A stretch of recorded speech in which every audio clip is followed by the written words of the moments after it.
Asking you a few quick questions. How do you feel about the rising cost of gas? And where do you think all the money goes when we pay for that gas? And then what kind of place do you want to leave for your children and grandchildren? Well, I want to tell you how electric cars can protect your pocketbook, prove your patriotism, and preserve the planet for future generations. We'll start with protecting your pocketbook. The American Automobile Association says that the average cost of gas for the last few months has been about $4 a gallon. For the average driver, that means $2,400 in gas a year. Plus, they tell us that we spend an average about $600 for upkeep for each car. So that's now $3,000 a year we're talking about for each driver. According to greenvehicles.com, it costs about 1 to 2 cents a mile to operate an electric car. And the upkeep is very minimal. The EPA has a website that tells us that electric cars have no oil changes, no tune-ups, no timing belts, no water pumps, radiators, fuel injectors, starters, pistons or seals to deal with. All you're basically dealing with is just tires and brakes. So for $200, you can operate that electric car versus the $300 for the gas car. That includes the energy to power it, the electricity. That's a savings of $2,800 a year. I mean, I don't know about you, but I could use an extra $2,800 each year. Now, if you drive as much as I do, my annual savings just in gas alone is $3,700 for my daily commute to work. So that means I'm saving over $4,000 a year by switching to an electric car. That means that car will actually pay for itself in the first 6 years. Now, according to the U.S. Department of Energy, as a nation, we're using 66 million gallons of gas every day just for our cars. So let's talk about proving our patriotism, because more than half of that oil is bought from foreign countries. So according to the Energy Information Administration, we buy about 9.3 million barrels a day from our top 9 importers. That means that we're spending about $344 billion a year on foreign oil. That works out to almost $1 billion a day.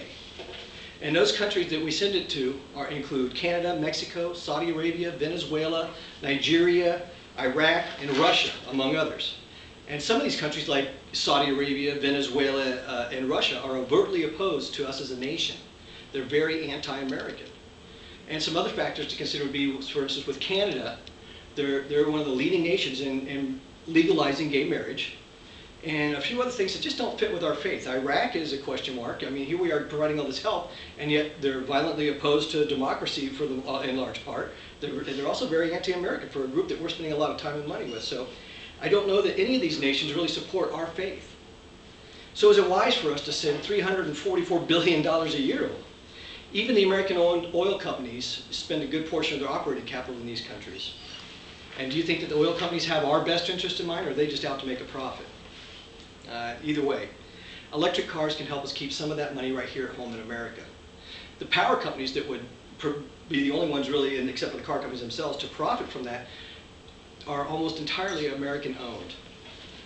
So now let's talk about preserving the planet. No matter how you feel about global warming, there's no doubt that cars and diesel engines emit pollution. I don't think any of you thinks that our environment's better than it was 30 years ago. I mean, look at the places that we fish and dive and the natural areas that are gone. And the Environmental Protection Agency says that the air quality in our nation and in the world as a whole is rapidly diminishing. And one of the largest contributors to that air pollution are automobile emissions. So what kind of world do we want to leave for our children and our grandchildren? Now, this all sounds too good to be true. Can electric cars really be that much help? Well, they do have a limited range of about 100 to 120 miles. But the average driver only goes 33 miles a day. So that still leaves you plenty of room to spare. Not only that, but a lot of them now have rapid chargers that can charge it up completely in 10 minutes, which is about what it takes to fill a gas car as well. Now, okay, so they go far. Do they go fast enough? Yeah, the one that I'm looking at getting by the end of the year goes 80 miles an hour. Some go well over 100 miles an hour.